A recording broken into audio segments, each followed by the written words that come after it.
All set whenever you are. Sorry about that. Thank you. We're good though with 3. Okay, call to order of the Berlin Finance Committee. Open session public meetings are subject to being recorded. Your image and voice will be recorded. All right, first item of business, the minutes. Do we have a motion on the minutes? I wrote them, so I can't. I shouldn't make the motion. I make a motion to approve the minutes. I second. Does anybody have any issues with them? All right, roll call, Scott, aye. Julie, I. Heidi, aye. All right, pass 3-0. And we'll get the first item of business done here for the reserve fund transfer. Present that, Mr. Chairman. Yeah, it's a weird one. It is strange. Yes. Never seen it before, but Aspet Valley, they had revoted. Yes, that's the way you would say it. They had to revote on the amount of the local contributions, which increased our assessment by $123. So this is just to ask to cover that difference. Right, apparently there was a adjustment from the state on the minimum local contribution. So that minimum local contribution bumped it up so that we were $123 short. Correct. At least our assessment for the town.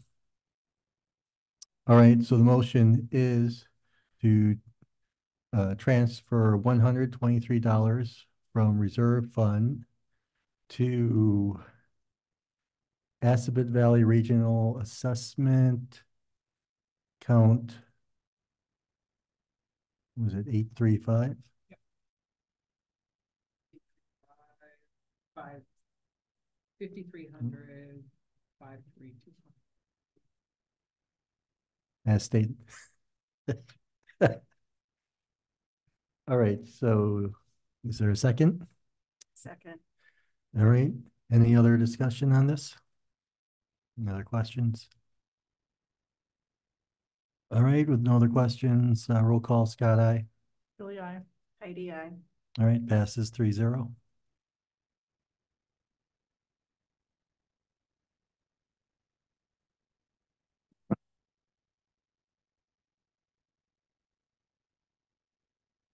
Now I can turn it over to Kristen and topics of the, what do you want to go for first? Let's finalize the Calendar. if that works for you. Yes. So in the drive, we have what I'm proposing to be the meeting schedule with the departments, boards, and committees. So between the FinCom and those that have budgets that are more on the sizable side. And I shifted things around a little bit after some thought, because we have a lot going on the financial side right now. So I did put those presentations a little bit later, and those are smaller budgets. Oh, thank you.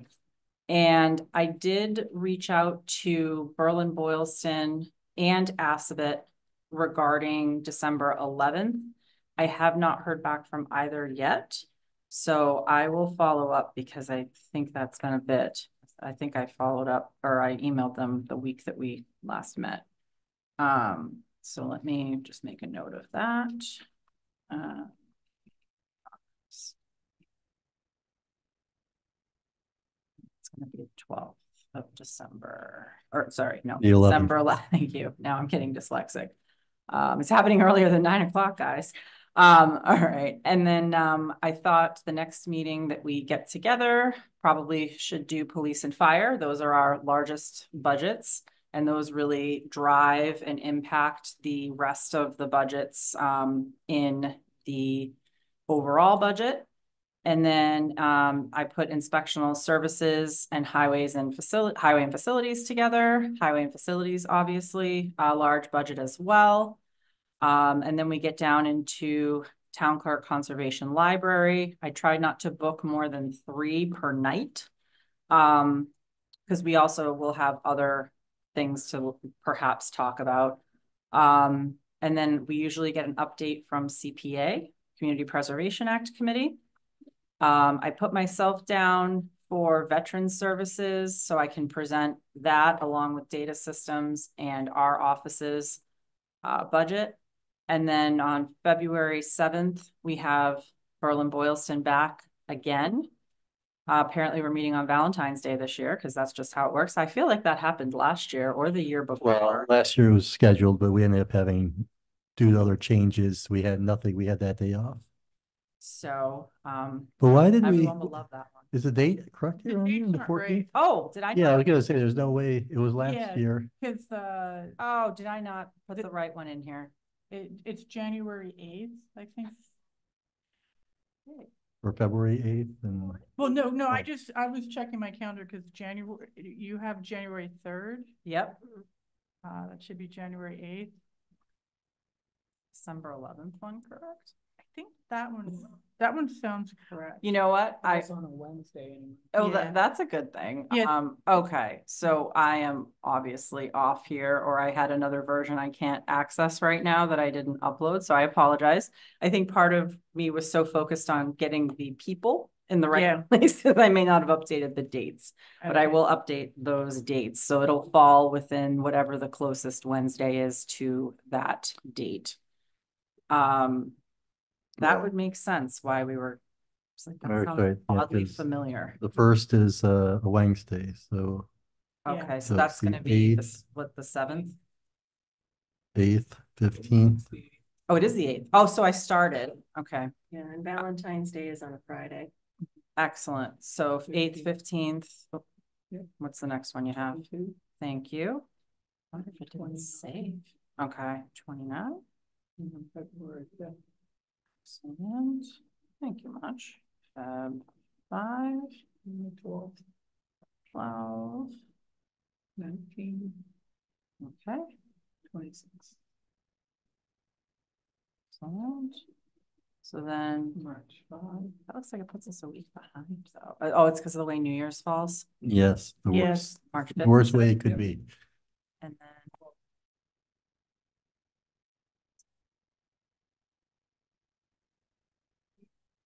And then the deadline would be the 19th. Correct. Well, it ends up ending on the correct date. So we are okay there. All right, perfect. So let me save, that should automatically save because it's in the Google. So. Still getting used to this laptop. Where's my page up? There we go. Okay.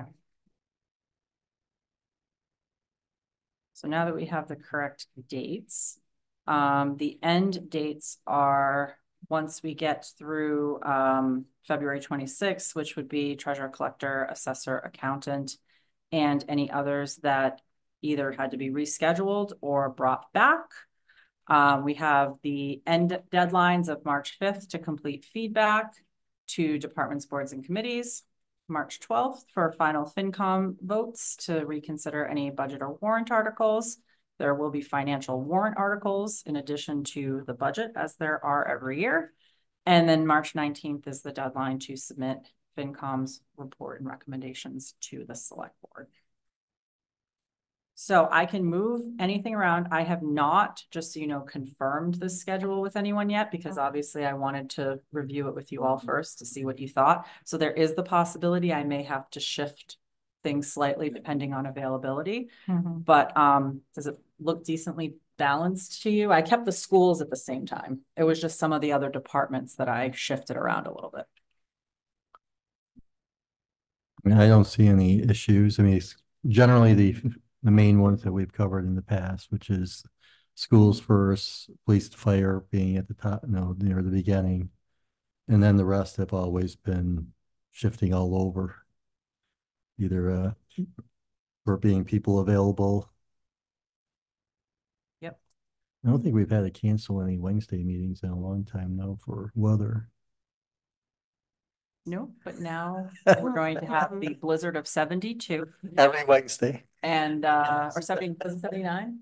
I'm getting 76, 70, thank you. Sorry, showing my right? age. Or 78. 78. Blizzard of 78. 78. Oh, 78. Okay. That's what it was. Yeah, I should know that. My mom got frostbite in the blizzard 78. She doesn't let us forget.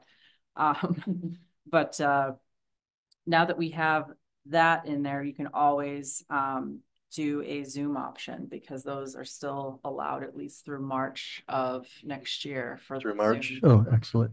So should we have a storm? We can shift that provided we know it's coming. Well, So the we'll nice thing figure is we that out. now have our link for the whole, Yes, so, which is great. so all we have to do is make sure if we think a storm is coming, we take out this location. The as physical, The yeah. physical location. And ideally, and I have to check on this, you may have to do that 48 hours in advance, or you have to put a note on the door. Or the outside of the building if the building's gonna be closed in case some brave soul decides to venture out in the weather. But So, if, Yeah. one of the things is, can we still meet, like, if they have like a real shutdown, can we still meet by Zoom? I mean, unless there's a state of emergency or like a local Berlin state of emergency is declared, I don't believe there's an issue meeting. Okay, I didn't know if I there. mean, what even, if Even they with have the state of emergency, I mean, emergency. usually it's related to being people off the roads. Right. Oh, you So- mean meet by Zoom still if there's a state of emergency? I think so. Yeah, I can't imagine that there's some whatever. Unless there's some question. disaster, we have no I just internet. don't know if there's any policies around it, because like if Yeah. people are saying, hey, we have power out in half the town and you're having a meeting, then I can't I see. attend I it. can't get on the internet. Yeah, it's like, are we? Worth looking. I think all of us are spread around enough in the town here that we would have a quorum anyways. I'll snowshoe Yeah. over here and make sure the internet's working. But that's a good question because who knows if everyone's internet's working. Hmm. I'll look at it. And see what I can find. But yeah, that's basically what we have. It's pretty straightforward. And I think usually what we've done is we've also extended the invite to other boards and committees that Mhm. have smaller budgets if they want to come in. I think we had like Agricultural Commission came in one year. I think they have a The cultural connection. $500 budget, the Cultural Commission, but sometimes they Well, like to come in and give us it- updates as to what they're up to. So I will do the same, and extend that invite to anyone, who may want to come. But these are really the departments, boards and committees that are have the most impact on the budget. All right. Anyone else have any feedback or comments on the calendar? Or we're good to send that out with the corrected dates? Yes. All right, great. So then what we'll do is, the final budget calendar for the whole cycle is also in the Google Drive that we finalized at the last meeting. And then June was kind enough to put together a draft packet for the FY26 budget, which is the same essentially as what we did for 25. And it really hasn't changed at all since I came in 24 and we added that supplemental funding request form. So unless you all see the need to make changes anywhere, I feel like June has a great format. It's worked well. The instructions are very clear. I think the forms give sufficient level of detail, where they break it down in terms of payroll and expenses. I would be comfortable moving forward using the same packet that we used last year, obviously with the updated dates and everything. But if there was anything else you all would like to see included in those packets or forms, let us know. Yeah, the only thing was the, Oh, yes, the capital. Yeah, do you want to Yeah, explain that? Yeah. I didn't know, you can say it and talk about it if you want to. The last year, when we did the supplemental, there was items that would need to be added to budgets if they had the approved capital. So I didn't know if you wanted to do that as part of the regular budget or to have any of that done on a separate supplemental. So that way it's not an automatic, it goes into the department line item budget before any of the capital takes place.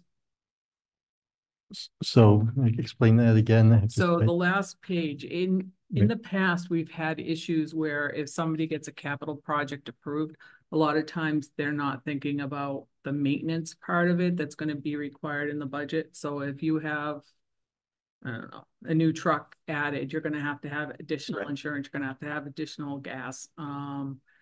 When the pavilion goes in or whatever, we may need more electricity for certain things. So I didn't know if you wanted to just have people put that automatically into their line item budgets versus having it part of a supplemental page. So it's Oh. called out specifically, so. I was gonna say, the example would be, like the rec fields that got approved and now rec is slowing those down a bit. They're gonna actually do a master plan overall because, that's gonna help determine which fields should go where and the overall placement of everything down there, which I do think it makes sense. I think that funding was available, but it was a little perhaps cart before the horse in terms of the layout and knowing where everything should go.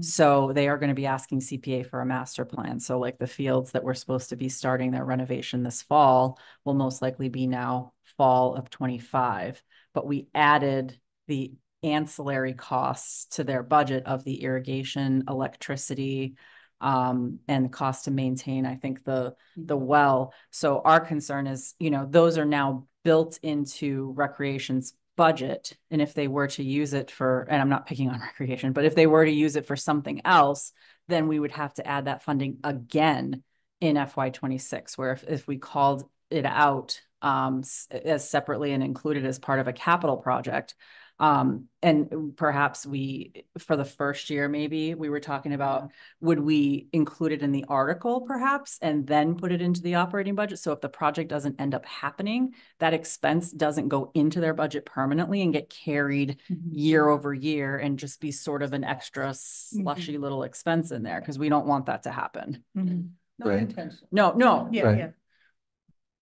Yeah, I would agree that we should have something to be able to track that. Yeah. Because right now, obviously, we just have the fact that all the members were aware of that type of thing going on, or we document it well, at least like with recreation, for example, it was part of the town report that we gave. So yeah, we should do something to track that. Because that was one thing I even thought about with recreation last year going, so they get this approved, how quickly will this project actually get underway?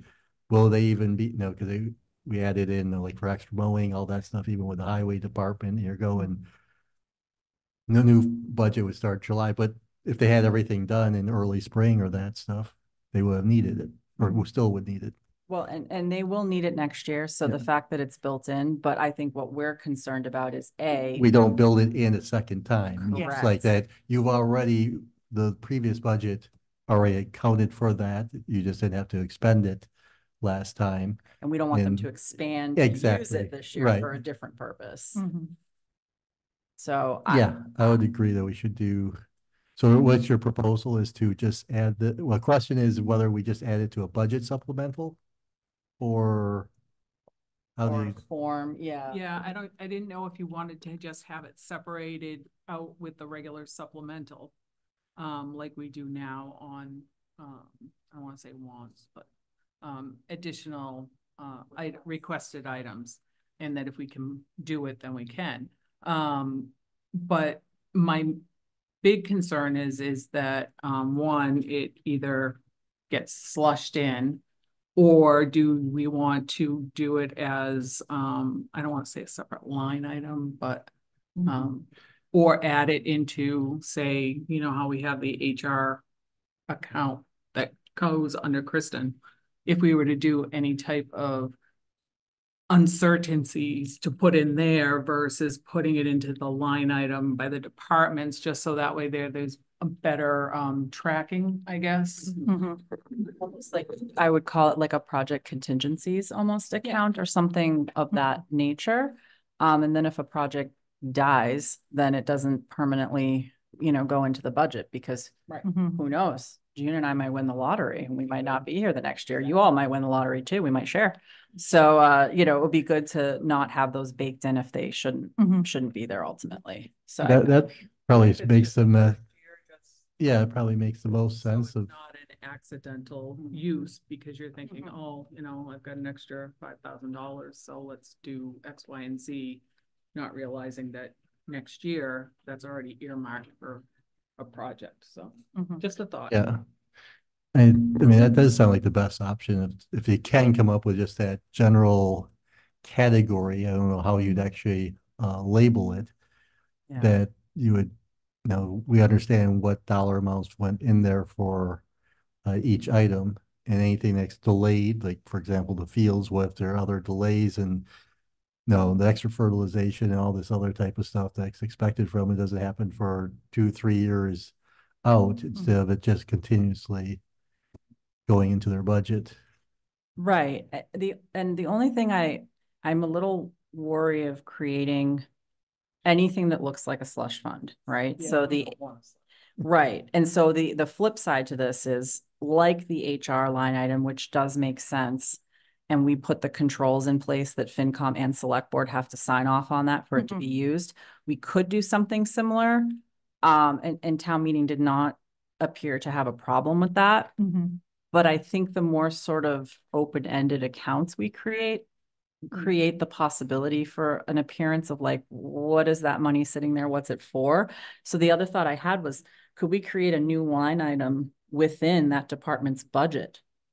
Sure. Like a separate, I don't know what you would code it as. Yeah, we could just give it an extra number. But yeah, rather than Like a lumping it in total with their line and stuff, expenses or lumping it in with their regular payroll, could we just put it in their budget We could do as that. a whole? So that way I don't have this like $55,000 Yeah. in a chunk sitting out there, because that just poses Yeah. people have questions, and I get that. Yeah, so I mean, Okay, we could so do maybe that that's the way to too. go. That And then probably just is the have best them way. fill that form out. I mean, Sounds way like- back when it wasn't a lot, but we seem to be doing more and more. Just so that way there it doesn't get added in and then Mhm. a little bit more control over it. And I don't mean to pick on recreation either. It Right. was just that No. happened to come. Well, that was the first big project we got that had, it was a capital expense that had so many obvious other long-term needs after it went in.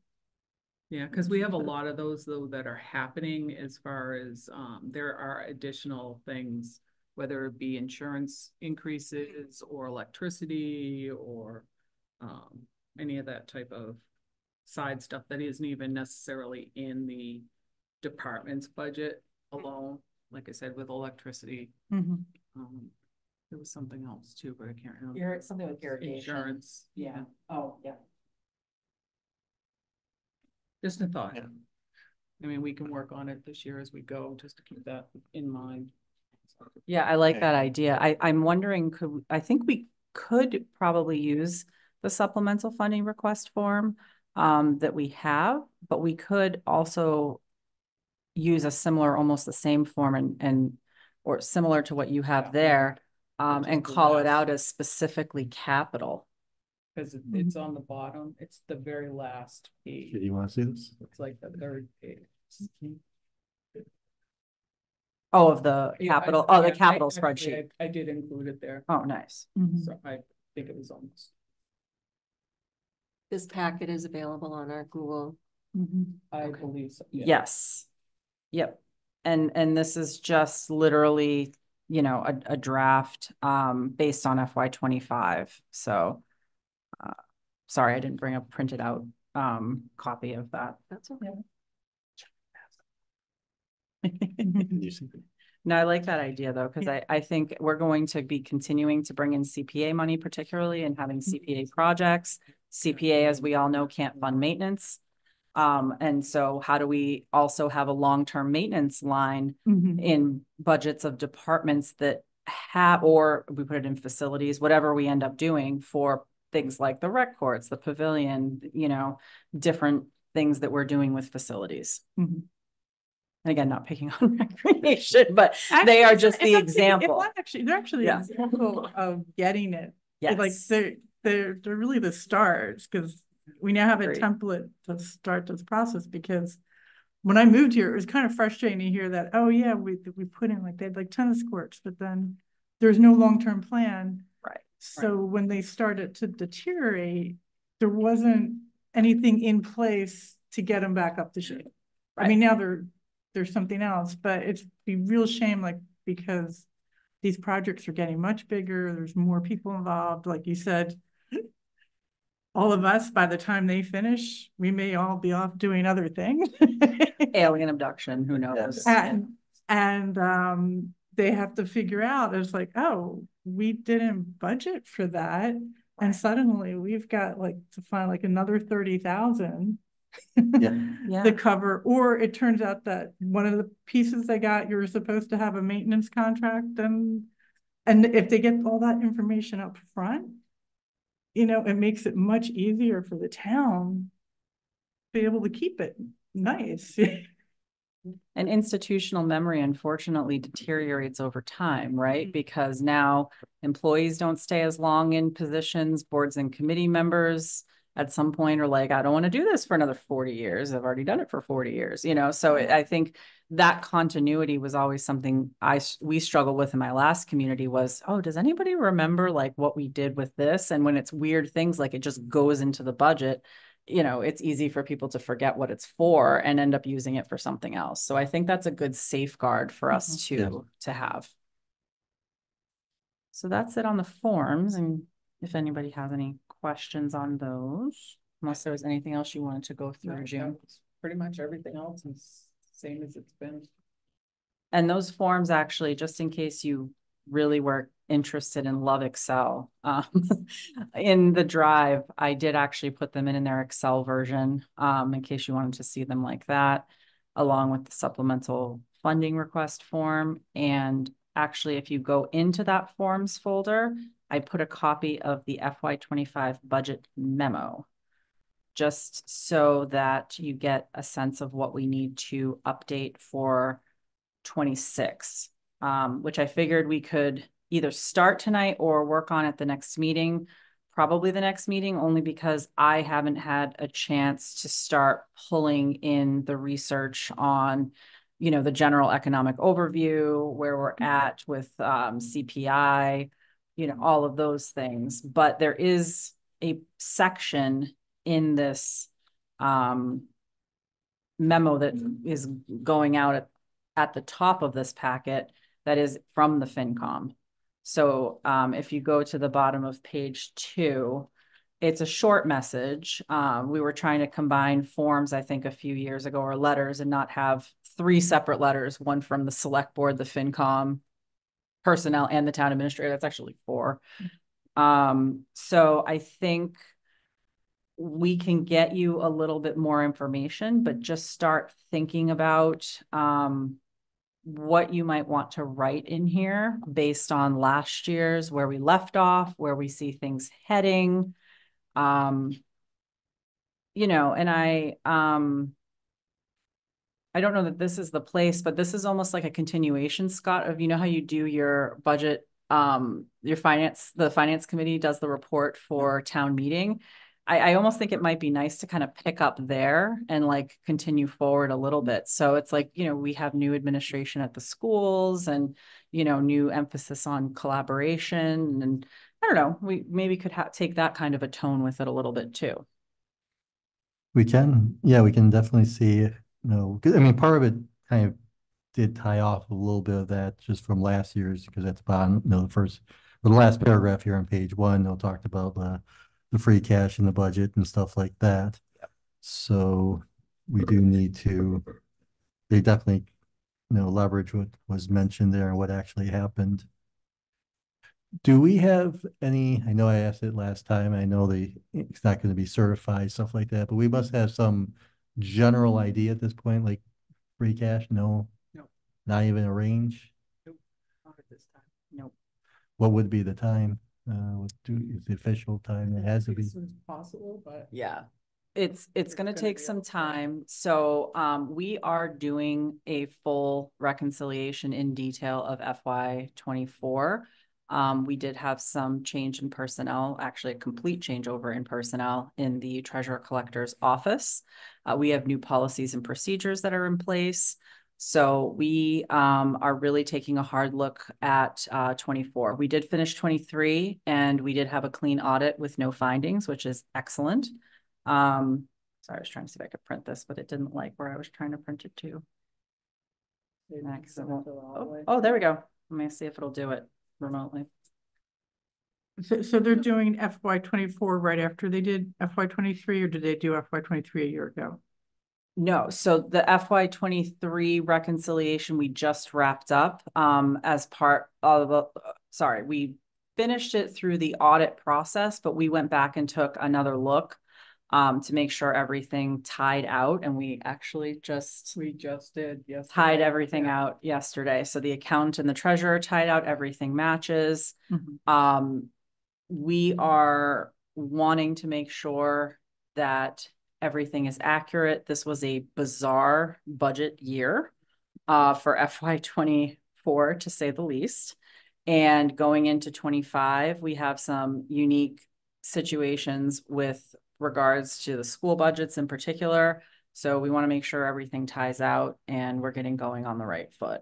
So this is going to take us a little longer. We most likely will not have free cash certified for the December special town meeting. So this is going to cause some delays. So Keep you posted as we progress. yes, and we did notify residents in the Powder House News, and we put it on our website, and that tax bills will be delayed again this year. As part of this whole process, obviously, we have to get through the reconciliation before we can do our local receipts in order to set the tax rate and be able to get the bills out. It's kind of a sequential process that has to be followed. And it starts with making sure that we have everything reconciled for 24. And once we have all of that, we can get our forms submitted to the state and start working on getting the free cash certified. But it is taking extra time this year. And we are being a little extra cautious, and that is deliberate. And we would just want to make sure that everything is being done in the right way. Is what happening at the mall also going to impact the?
Go up significantly because their homes are now, worth more, or they're a greater percentage of the overall taxable amount in town. So what we're going to see is people applying for abatements for their taxes, which is why when we say overlay is going to be impacted, overlay is that funding that we set aside for abatements for when the mall comes in and says, whoa, you valued us way too high, and we have to take millions of dollars off of their valuation because of vacancies at the mall or what have you. Or, someone applies and says, yeah, you valued my house at $1 million and I really think it's only worth $750. And they have, they go through the process in the assessor's office to make that determination as to whether or not that's accurate. So we expect to have to put some money there. And the assessor has basically said, because of the continued commercial devaluation, as we look at FY 27, she at this time thinks it's looking like we're going to need to go to a single tax rate. And we don't have any commercial development of any significant size on the horizon right now. We are in talks with Marlboro about mall redevelopment. The Solomon Pond Mall is actually being sold this fall, and not just a management change, but the receivership has actually received the green light to sell the mall. So that is huge because we need to figure out, we're talking actually to the planning board next week about how we can get on the same page with certain aspects of zoning with Marlboro. Because if one half of the mall can do one set of things and the other half of the mall is like, no, you can't do that here, it just makes it less attractive to developers because it's a more complex project, right? So we're trying to see where we meet with Marlboro and where we disagree with Marlboro, and not to say that we're going to agree with Marlboro on everything. Obviously, you know, things like drive-throughs are controversial and those types of things. But if we can present a package to say, here's everything you can do at the mall, whether you're on the Berlin side or the Marlboro side, you know, basically that'll make us more attractive to a higher end developer as opposed to what they refer to as someone who would come and maybe break up the mall into pieces, sort of like what they did with Whitney Fields up in Leominster. So, sort of like one person will come in and buy it, or one group will come in and buy it and figure out how to parcel it out and then fight their battles for what they want there. Correct. And do perhaps mixed use. And one of the, you know, Marlboro has a robust economic development department, obviously, and group that we don't have. They have a chamber as well. So they're much more versed in this than we are.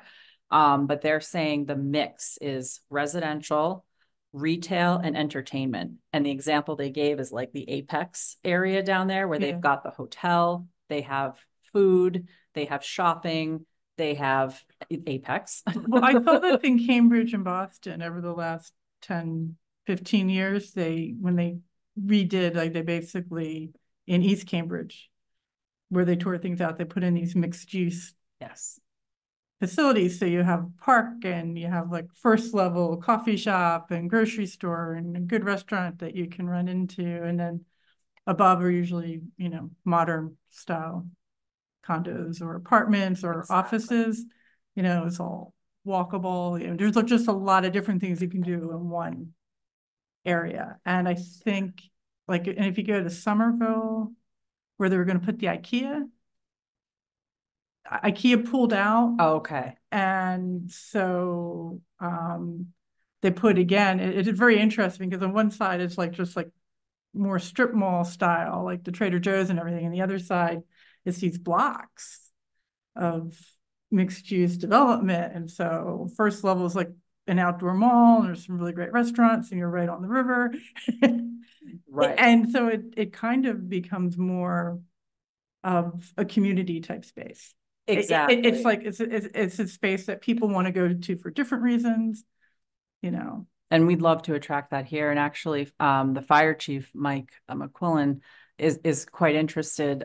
He went through this in, I don't know if it was Londonderry, wherever he was, either at his last place in New Hampshire or the one before, where they did that exact thing with a mall. They put condos on the top, they put retail in the bottom, and it generates a significant amount of tax revenue. And the reason obviously that's important is to relieve some of the burden on the taxpayers. So what happens with the Solomon Pond Mall is going to be crucial to our conversations about how we move forward with tax rates and, you know, what we are able to do tax-wise in this town without overly taxing the residents. So it is going to be a big piece.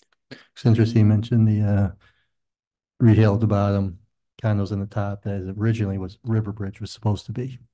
Oh, was it? Yes. So it's also going to be, you know, if something like that came up, that would be a delicate topic for people to have the memory of, you know, of that. So I just want to, obviously, you've clarified a lot of the questions I was going to have because I didn't know the latest on what the story with the mall is. So so basically, they are going to sell. And it's going to go on the market this fall. It's going on the market. And they're working with Marlboro, obviously, and we know that we talked about this before, they can move faster and usually changing zoning or whatever needs to be done there. Right, because they can just do it at city council level at a regular meeting. Right. And anything else? I mean, you mentioned a significant abatement went through on the mall. It did. And so that obviously has an impact. And new growth is pretty much stagnant. I think Linda, we estimated 350 for new growth in 25, and We moved it it's- down to 300, wasn't was it 300? Yeah, It's I thought looking it was, like it's perhaps closer to 250.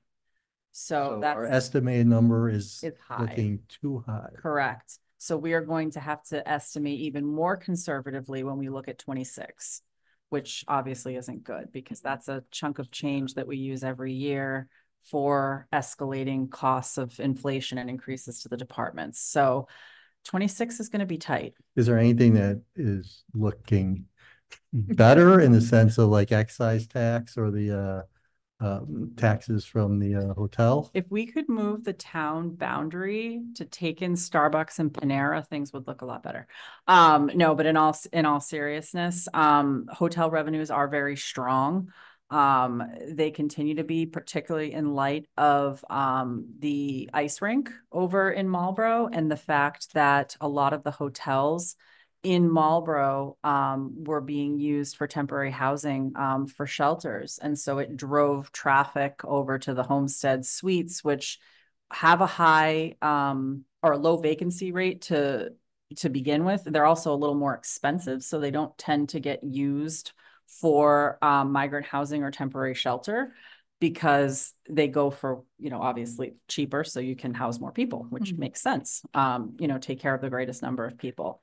So that continues to trend. And as far as I can tell, motor vehicle excise continues to trend on par, but no significant spikes are really anticipated in local receipts. So, you're talking about perhaps having to put more money in overlay when you have less money available for new growth.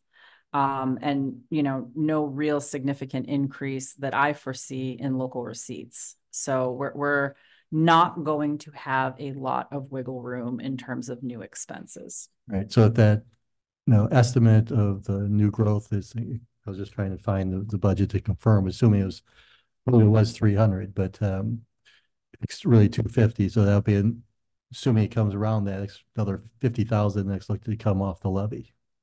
Correct. RNA.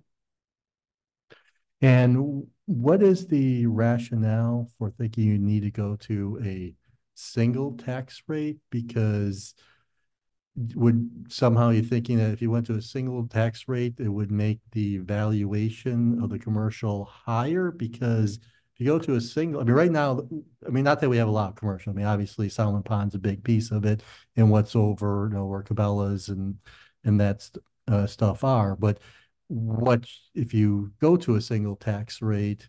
You are still having things in the commercial would get a further break and would still swing more stuff onto the residential. It's not going to, unless there's something that you're thinking that if you had a single tax rate, you would still be able to justify a higher valuation for the commercials. I don't know. No, it's a really good question. I will talk to Linda about that on what she's seeing on the assessing side and why she is thinking that we're headed in that direction.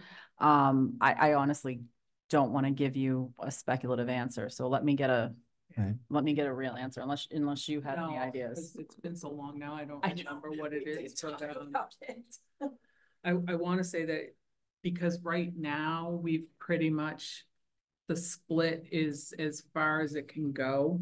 The 1/5, yeah. So there is no more that we can shift the burden. Right, you can't make their So dollar amount per yeah, 1,000 or and whatever it because is. their values are going down so much, I think, compared to the real estate, the residential going up. It's not going to make any sense, but I don't have the actual numbers in front of us. We haven't run anything to play with that at this point. So. And you thought that there would need to be a vote if you had to change that? Because I remember when this happened, I can't remember the exact year on it. When we added, right, introduced the split, and I know the motivation, a lot of it came was we had assessed the dollar amount that was assessed to, or the valuation we had bumped up significantly on the Solomon Pond Mall, I understand, at that time. Of course, obviously caused the dollar amount.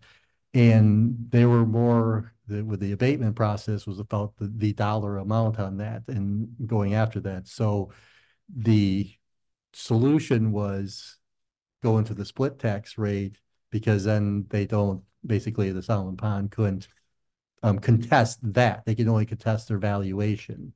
And that's way we were able to, alleviate the impact on the taxpayers. I remember when the select board, approved it. Obviously, the select board had to approve it, but I don't remember anything being done with town meeting on that. I'll have to relook at that then, but Yeah, for some reason I was thinking that it did have to go. But of course, same thing, laws change too, so. Yeah, unless we may have a bylaw. So that's what I'll have to look, because otherwise typically the Board of Assessors makes a recommendation to the select board. The select board takes a vote on, how to do the tax rate every year. And I believe that vote includes how it is split, if it's single tax rate, if it's split, we do the small business exemption.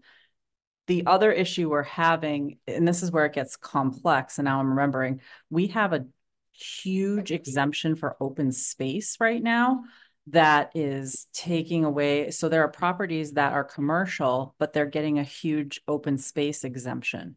So there's a combination of what's going on with that, and also the fact that because we are at the split, the 150 split, and the devaluation is so low, somehow when you factor in everything into a single tax rate, and this is where I have to look at the math part of it more, and I am not a math expert, but it actually may end up coming out where the commercial pays more through a single tax rate than they would through a split tax rate, because it's actually starting to flip the way that it's going right now, because they are a smaller piece of the overall puzzle when you're doing a split tax rate. So it gets a little bit fuzzy. So we'll get There's a more lot of information. pieces that go Yeah. into it. But the open space exemptions, the small business exemptions, those are a component of it too that we need to look at, because they are wonderful benefits to our residents. But unfortunately, what's happening is, again, anywhere that you're giving somebody a break,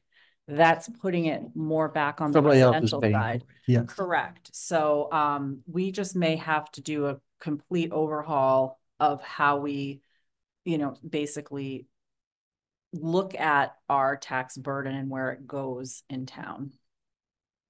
Yeah, because I mean, what I'm hearing is, I'm assuming too, if we go to a single tax rate, the residential tax rate is probably going to go up, and then also our valuation is going up. So it's almost like residents are going to get hit with a double whammy all at once. We wouldn't do it if it would be a detriment to the residents. It would only be if, when we put it into the formula for the split tax rate, it actually works out that the commercial is such a small portion of that when you mix that in with the open space changes, as apparently we have some things in open space that we're one of 2 communities in the state that does it this way. And, we can talk to Linda too, when we bring the assessor in, and she can speak to it a little bit more. But it basically is flipping around to the point where the split tax rate may actually end up hurting the residential. So that's why you would go to the single. So you wouldn't do it if it would hurt residential. It would only be if it made sense, because it was going to cost more on the residential side if you stayed with the split. So yeah, and that's one of the reasons that it's so hard for us to estimate the increases to people's tax bills. It's really simple when you have a single tax rate, because you can just plug it in and you can figure it out very easily. When you do a split tax rate, there's a whole lot more that goes into the formula that splits everything up on the commercial side. And that's why, and there's so many factors, and without knowing the valuation, of what those commercial buildings are going to be, you really can only estimate what residents' tax increases are. So that is one other advantage. If we had to go to a single tax rate, you would be able to much more precisely estimate within a much smaller range what people's tax bills would actually go up every year, because everyone's the same. So that is one potential benefit.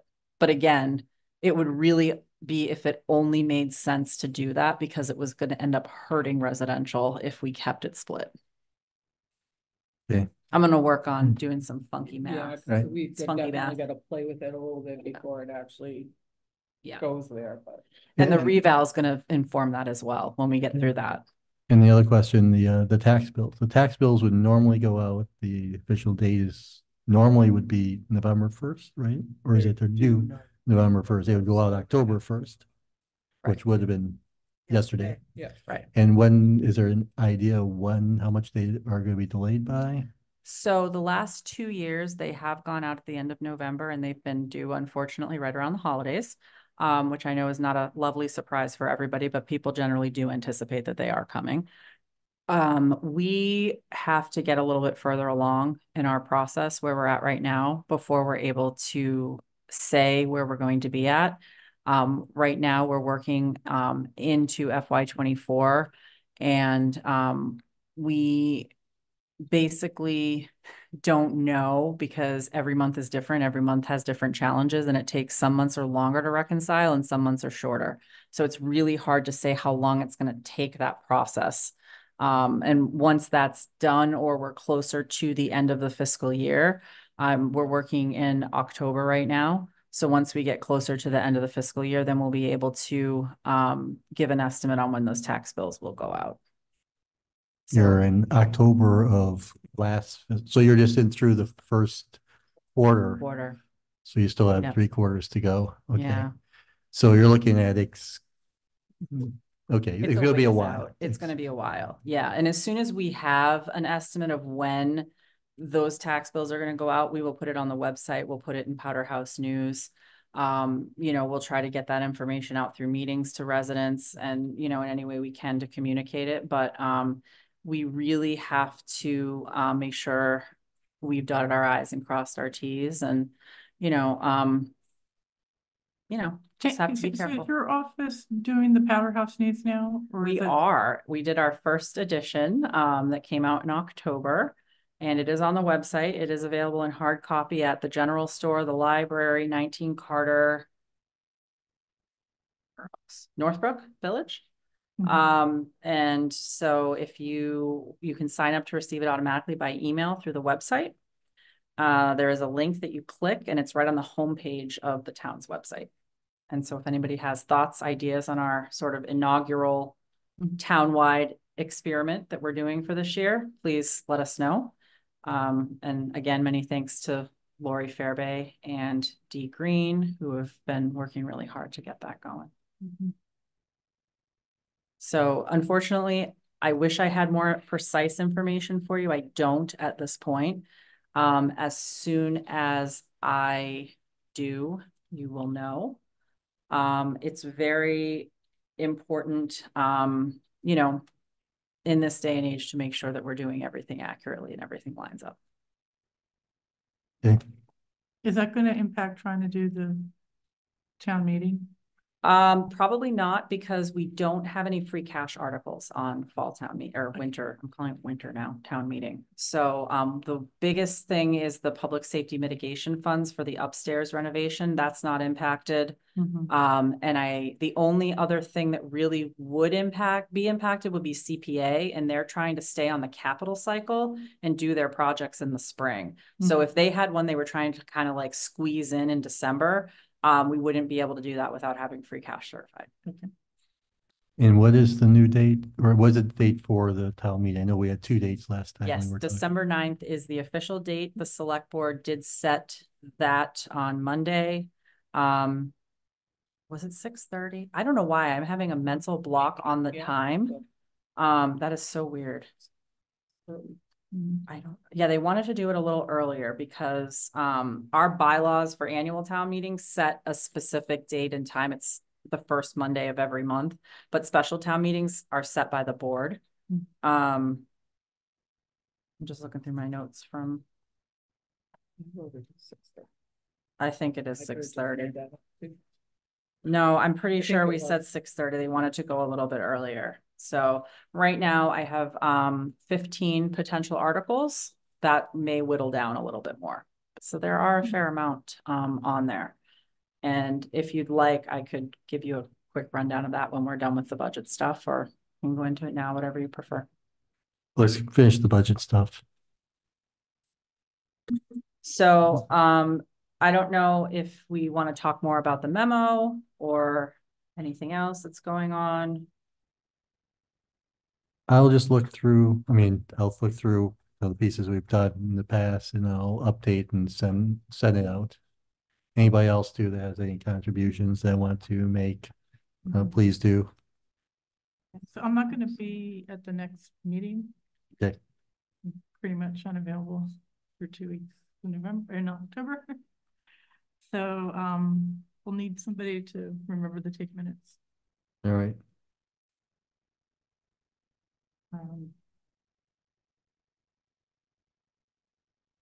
You should always nominate someone who's not here.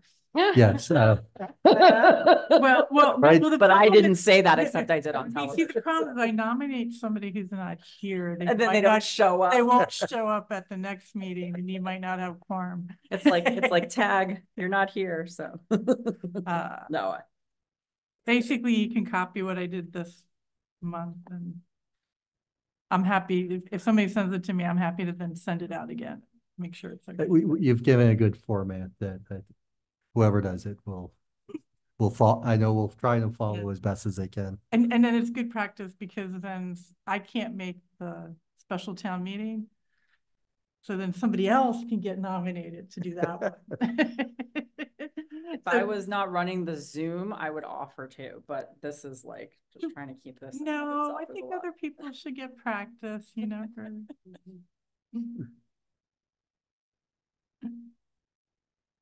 Cross training.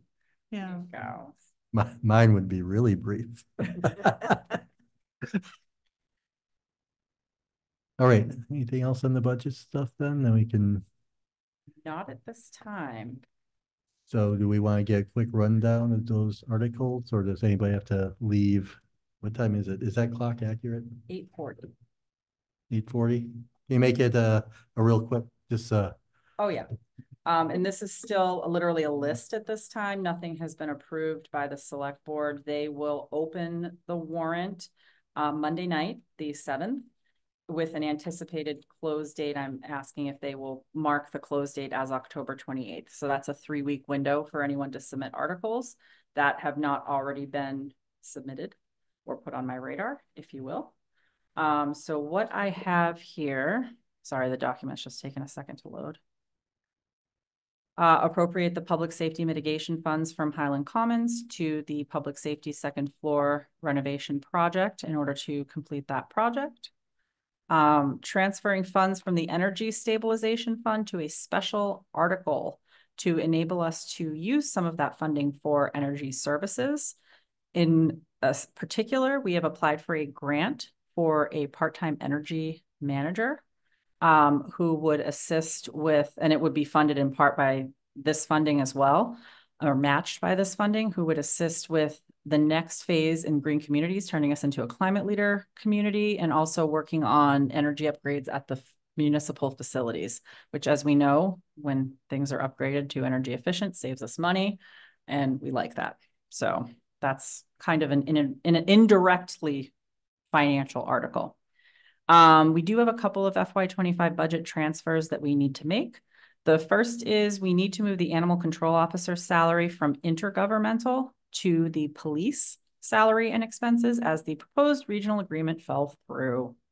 But the current ACO fortunately agreed to stay on and provide services independently to when us. you say it fell through everything, all the towns or just us? No, Animal there is control. no intermunicipal agreement at all for animal services between any of those towns right now. And this particular animal control officer, she decided she wanted to work independently with the towns, not through a regional agreement. Okay. So, and basically the lead agency that was putting the agreement together ended up offering her less money than she was making by doing it independently. Mhm. And she said no. And then our $116,000 in free cash. And we talked a little bit about, and I think if I read your email correctly, the way that we agreed upon is the way, or the way we discussed is the way it needs to be. And it's going to sound a little weird. You remember our Yes. lovely, who can forget our I- pre-town meeting negotiation in June with the schools. So the way to resolve this, believe it or not, we actually need to add $116,000 in public safety mitigation funding to the police department wages. And they will not use $116,000 from raise and appropriate, which will then flow to free cash. Because we tried to do the like, can we move it here, move it there, zero it out? And that is not the way that DOR prefers us to do it. June has talked to them and they are comfortable with us doing it this way. So essentially the police department will be getting an influx of funding, but they will not be using the raise and appropriate funding. Well, that's what I envisioned in the first Oh, good, place. okay. The only drawback is obviously it ties up to 116,000. That would not be available for free cash.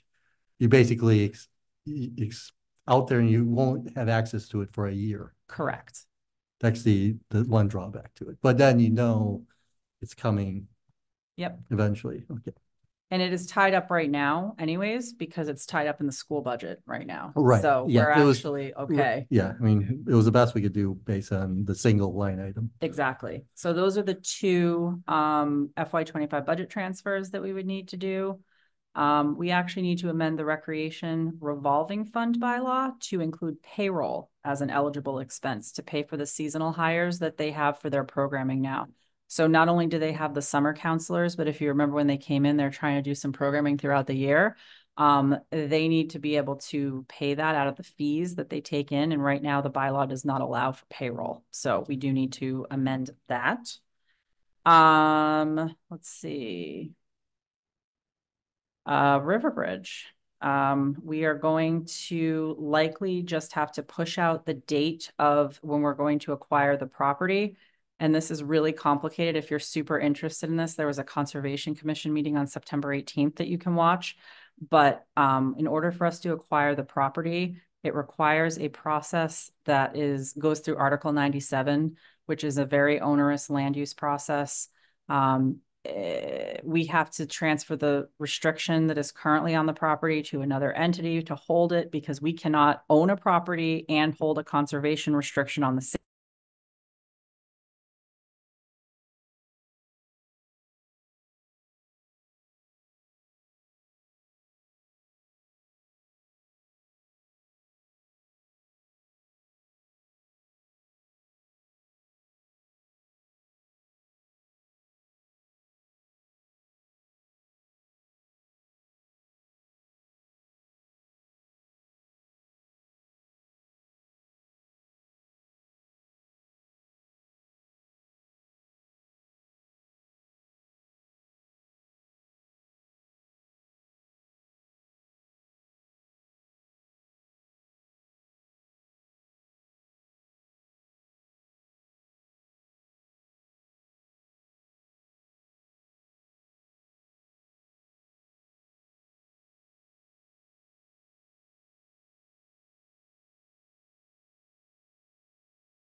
call them, I think, blue chip companies that are stable, and it's diversified from just investing in typical bank stocks. So a lot of towns are going there. There are at least 32 towns that have gone that way statewide. And now that there's a mechanism for doing it, our advisor anticipates that within the next year, you're going to see a significant number of towns and cities in Massachusetts going that way. You earn higher yields on your investments. More money, more interest is with the potential extra good thing. risk. Well, a slight potential extra risk, but it's still limited in the companies that you can invest in. Yeah, it will be limited, but yeah. And then we need to revoke the town meeting vote that created the opioid stabilization fund and create a special revenue fund for this money. All that money started coming into cities and towns before the state really decided how they wanted that money set up. So we parked it in the best way we could at the moment, and now they wanted a special revenue fund. So that's really just a transfer. The assessor has asked us to adopt some local tax breaks for veterans called the HERO Act, which I need to learn a little bit more about. She is checking to make sure the Board of Assessors wants to do that, but that could provide potentially some additional tax breaks for veterans. The chief, because police cruisers are taking so long to come in at this time, he is thinking perhaps we put the cruiser he was going to put in May on this meeting out of public safety mitigation funds so that they can get it on order and it not take another year.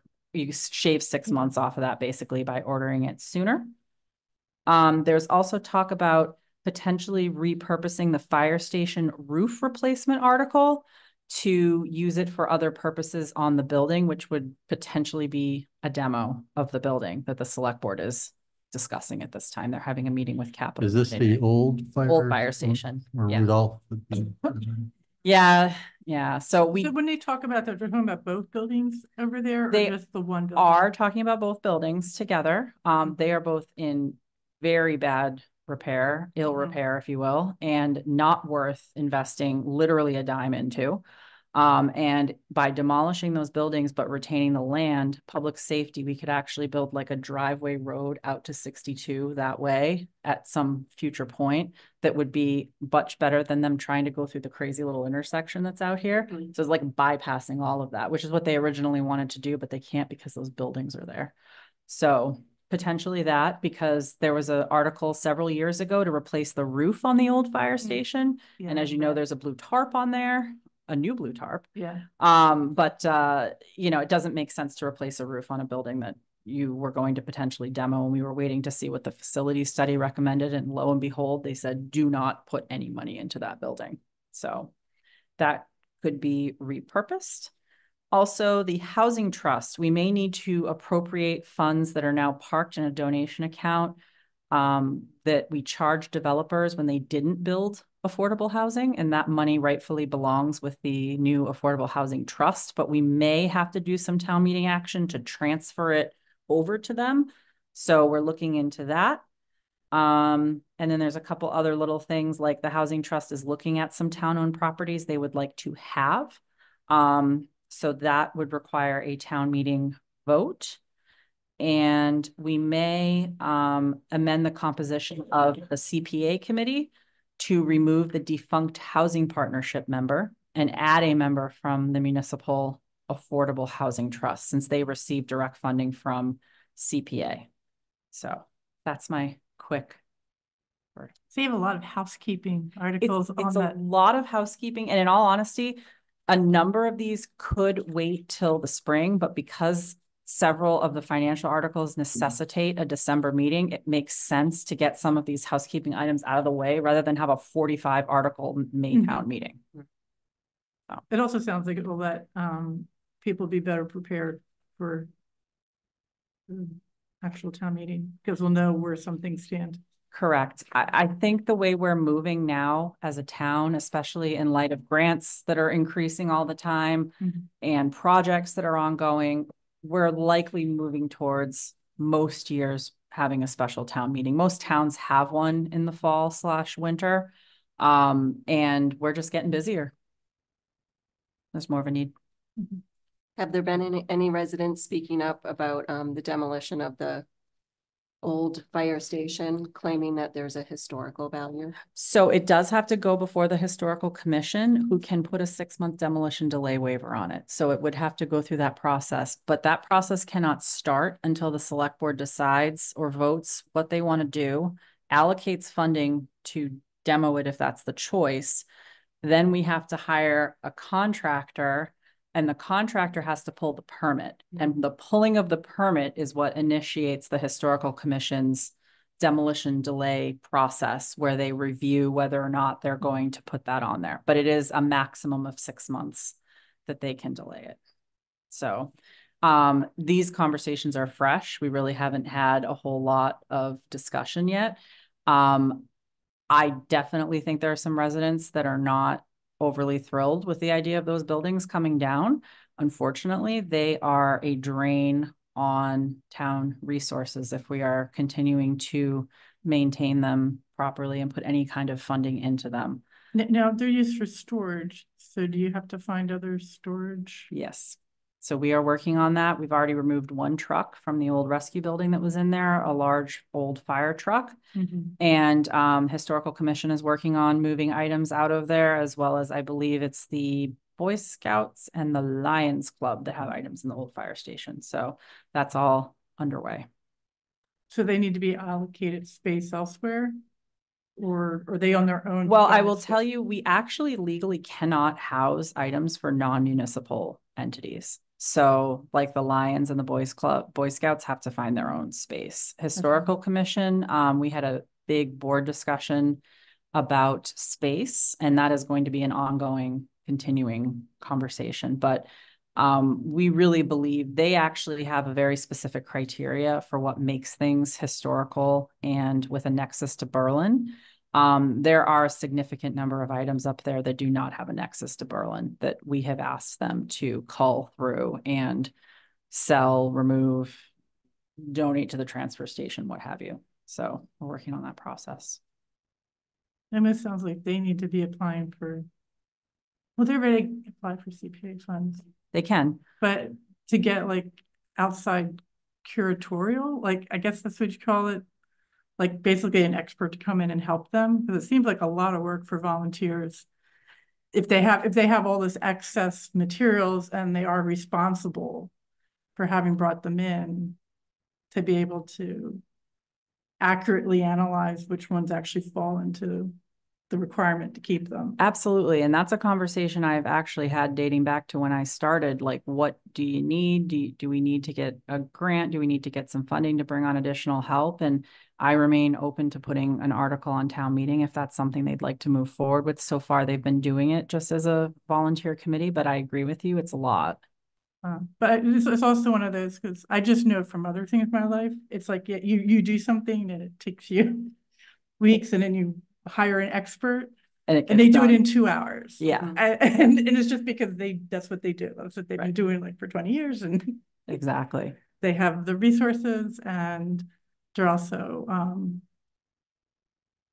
a disinterested party. So it gives the commission a feedback loop. So they take kind of the pressure off if, you feel like you're guilted into keeping something. Well, and to make it clear, we're not asking them to get rid of anything that's an item of historical value with nexus to Berlin. And if they are items of historical value that don't have a nexus to Berlin, they can be, sold or swapped with other municipalities. Like we're not saying like take, old valuable furniture and like burn it. That's not what anybody's saying.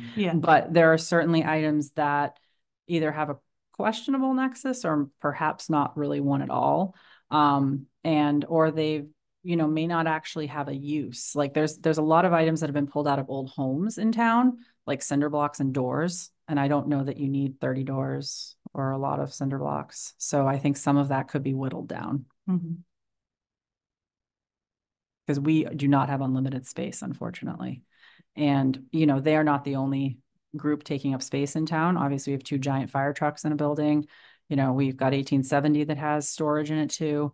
You know, the space is at a premium here, but I also don't want to see us replace a roof on a building at a cost of over $100,000 just to keep it as storage. Well, it also sounded like I'm trying to remember because I was at the capital meeting or whatever that. I think for them to actually be useful for storage, they need more than the roof. I was going to Because say, they there's don't no have- heat system in They don't there. have any updated heating system. There's some structural issues. Yeah. So they're not even up to, again, like if you have like the historical things, you have to be thinking about the environment that they're stored in, because if they're not stored correctly, Correct. then they're not going to last anyway. So why did you save them? Well, one of the things I suggested was, could we expand the curatorial building? There's not a lot of space on that lot. I was actually up there with June. We were looking at it because we were doing the drainage at 1870 and Bullard. The only building that is in really good condition that's currently not being used is the old highway garage. In terms of structurally good condition, is the old highway garage. There's no bathroom there. There's no water because right now it's being shared or given to the town temporarily from the neighbor. Yeah. And again, do you keep an old building just for storage? I don't know. Could we get Assabet involved to help us put, you know, maybe curatorial building number 2 somewhere that's properly climatized? So the way we left it with historical was, you guys think about it, we'll think about it, and we'll get back together. And obviously this needs to be a continued conversation. Yeah. All right. Anything else to No, cover? that's all I have for you. All right, and I guess the only other thing is we're meeting with the superintendent on Monday Yes. at noon. Yes. And And I think the permanent finance director, if I'm not mistaken. officially starts that day, but I don't think we're meeting with him. Oh, okay, maybe, yeah, but that's fair. Oh, we don't want to break him in early, scare him off. That's fair. All right, I think we're all set. All right, motion to adjourn. Have a second. Second. Okay. All right, all in favor? Aye. Aye.